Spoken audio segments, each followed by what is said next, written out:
sinir düzülür. İnsanlığın özünü öğretdi xoşbəxt olmağı. Kədər dayanmalı. Hesabların ardından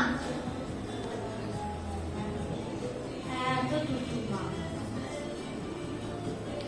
Həqiqəti gerçəyi. Heç nə adlı hər şeyi. Hər şey adlı heç nəyi. Sevməyi, sevməyi. Öyrətdi bizə əməli.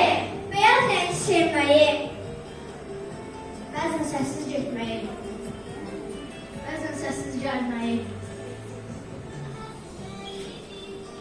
Sevinməyi, gülməyi. Öyrətdi bizə əməli. Böyüklərə hörməti.